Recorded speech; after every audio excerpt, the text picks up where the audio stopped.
This morning on DC News Now, we're tracking mainly sun-filled skies for your Tuesday afternoon, allowing those temperatures to warm back up. Low to mid 80s across the area today. Tomorrow, even hotter, just in time for the last full day of summer. But when do we see some fall-like temperatures in the forecast? All those details coming up. Also coming up this morning, end of watch. How DC's mayor is responding after the tragic death of a district police dog. And a free man, why prosecutors push to overturn a Maryland murder conviction. And no right on red, where DMV drivers may soon have, why they may soon have to wait to get a green light to go right.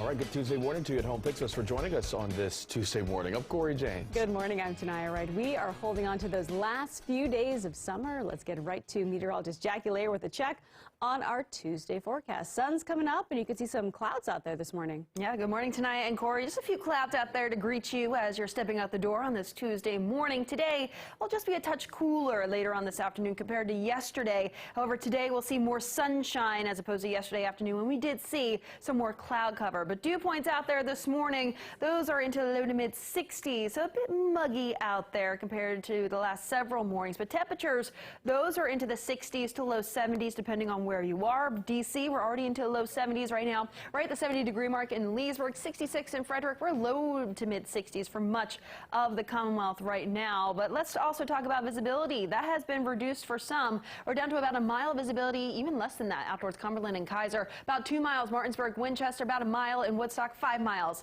in Culpeper. So just have to be mindful of that, especially in those locations with low visibility because of some fog. Cold front has swept out. High pressure is moving in, and that'll be providing us with mainly clear skies out there today. High temperatures low to mid 80s later on this afternoon. Tomorrow, a little bit hotter and feeling more summer-like out there for the last full day of summer. We have to hold on to that because then it's certainly going to be feeling like fall towards the end of the week. More details coming up, but right now, Shanika has the latest with traffic. How's it looking?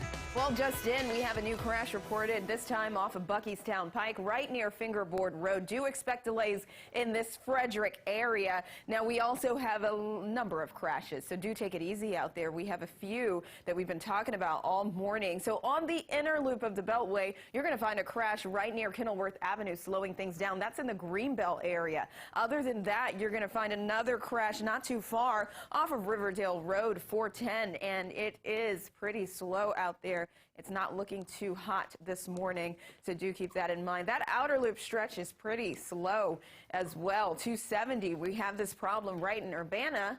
That's going to slow things down. You're going to find a crash right near 80, and it is pretty jammed in that area. So other than that, just be careful. That is it for the crashes this morning. Just take it easy and drive safely. Thank you, Shanika. Breaking now, one person is dead, another injured after a shooting in Hyattsville, Maryland. We want to bring you the very latest on this story that we've been covering all morning long. Our Lex Suarez is live at the scene. And Lex, you said there was a car that was towed away from the scene. What else can you tell us about this investigation? Yeah, Corey, well, it is still a very active scene here, and neighbors are waking up to find out and see the, investigators and police still out here. They've been out here since just after 12:15 today, or this morning, earlier this morning. Police tell us that one person has been shot and killed, and another one shot and in critical condition. One of those men who was found shot and killed was found in the home just over my shoulder here. He was found in the basement of the home. He had been shot and killed, and another person was found in a car that was found just about 2 blocks away. Now, that car that you mentioned earlier, we did see it getting towed away from the scene as we were getting here. People living inside the home who were inside at the time of the shooting We're taking the man who is in critical condition to the hospital when they were, found by police, and that man was taken to the hospital. Then they brought that car back here to the scene to answer questions for police. Police are considering the people who were inside the home and who were inside the car as witnesses to this. They have not released any information about any additional suspects or anything of that nature. Now, the call did originally come in as a burglary, but there is still a lot to find out about this case, and investigators are working to put together the pieces. We don't have a lot to go on at this point. Obviously, one party is deceased and the other one is in critical condition, so there's still a lot of information we need to gather. And Prince George's County Police is taking over that investigation from the Hyattsville Police Department. Of course, as more information comes out, we will bring it to you both here and online. For now, live in Hyattsville, I'm Lex Juarez, DC News Now. All right, Lex, thank you. New this morning, tragedy strikes the D.C. Police Department. We're hearing from Mayor Bowser for the first time this morning since a police canine died in a hot car on Monday. Our Christy Matino is live this morning now at the police headquarters with the very latest on this. Christy, good morning.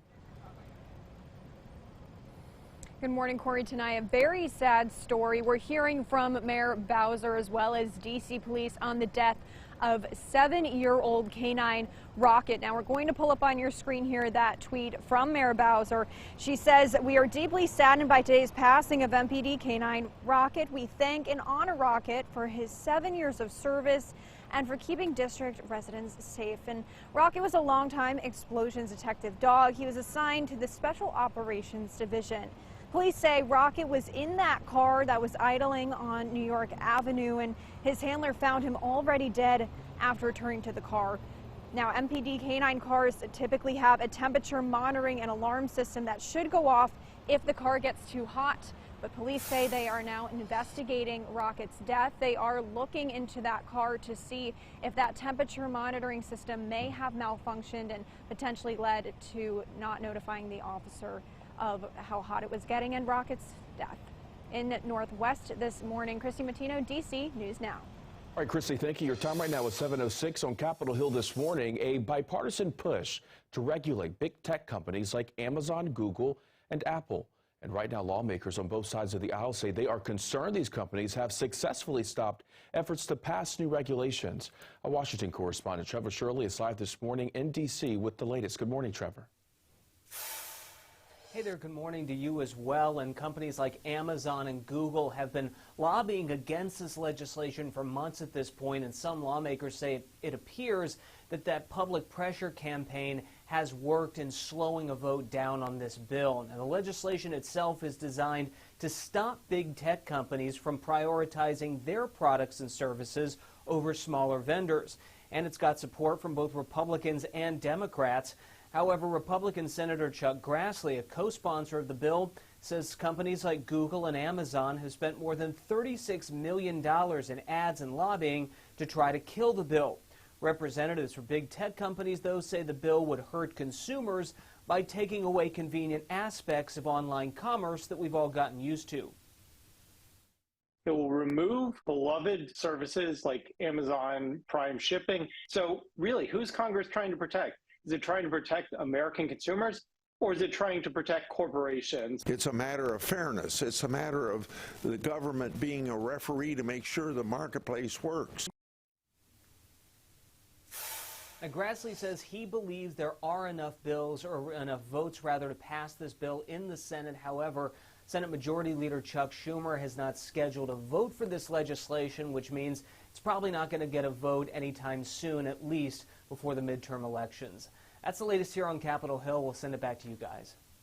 All right, Trevor, thank you. New this morning, we were hearing from Baltimore City prosecutors after a judge overturned the conviction of Adnan Saeed. He is now a free man after more than 20 years in jail. Now, this move based on new evidence uncovered in the 1999 murder of Hae Min Lee. The high-profile case was at the center of the hit podcast Serial. Now, crowds cheered outside of the courthouse after a judge ruled that the state violated its legal obligation to share evidence. Evidence that could have bolstered Saeed's defense, also known as Brady violations. Back in 2000, a jury found him guilty of premeditated murder, kidnapping, robbery, and false imprisonment.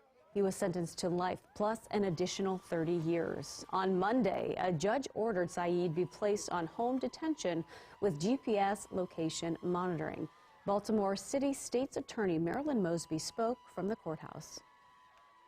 Becky Feldman subsequently led nearly a year-long exhaustive investigation reviewing the substantive facts of this case, where several problematic issues were presented, and thereafter leading my office to file a motion to vacate the conviction of Adnan Saeed. On Monday, a judge said the state must choose whether to seek a new trial date or dismiss the case within 30 days. The state is responding this morning. Maryland Attorney General Brian Frosh saying in part, quote, Among the other serious problems with the motion to vacate, the allegations related to Brady violations are incorrect. This morning, National Guard troops are rescuing hundreds of people after Hurricane Fiona dumped more rain on Puerto Rico. Puerto Rico's governor saying it could take days to restore the power there. Now, most of the island is without electricity and water. So far, the National Guard has rescued more than 900 people since the start of the storm. And this morning, DMV first responders will try again to fly to Puerto Rico to help survivors of Hurricane Fiona. Last night, more than 30 Maryland Task Force members had their flight canceled to the island for the second time. The team is made up of first responders from Montgomery County, Prince George's County, Howard County, and D.C. Crew members say they are trained to respond to disaster calls like this. It's a chance to go help out somebody else in need. Yeah, that's why we do it. So they want to go help, and they do a good job out there, very well trained to do it. You spend so much time in your life dedicated to something, and you like to put it to use. And that's when you really get the positive feedback from the folks that, thank you for being there to help us. A spokesperson for the team says weather has created some flight backlogs in Puerto Rico, causing those departure delays. The team is expected to be deployed for at least 10 days. Covering Northern Virginia this morning, school system leaders are showing disapproval of the state's new Department of Education policy on transgender students. School board member Carl Frisch says that the policy tramples the rights of LGBTQ+ students. Now, he says the division's council is currently reviewing the policy, including how it aligns with laws currently on the books in Virginia. In particular, one law states that school boards must establish policies to, quote, address common issues regarding transgender students in accordance with evidence-based best practices. The law is very clear. This is about protecting transgender and gender expansive students. You can't fulfill a law that says you must protect by saying we're washing our hands of it. The governor's team argues this is all about parental rights, saying, quote, it is not under a school's or the government's purview to impose a set of particular ideological beliefs on all students. Your time right now is 7:12. Happening today, the D.C. Council will discuss the Safer Streets Amendment Act. The bill will make it illegal for drivers to turn right on red in most cases. Now, it will also turn stop signs into a yield for cyclists and people on scooters, also known as the Idaho Stop. The Transportation Committee says passing this bill will push the city towards its Vision Zero goals. In the past year and a half, over 40 people have died on city streets. Council members are also discussing adding points to driver's licenses if the person driving gets caught by speed cameras.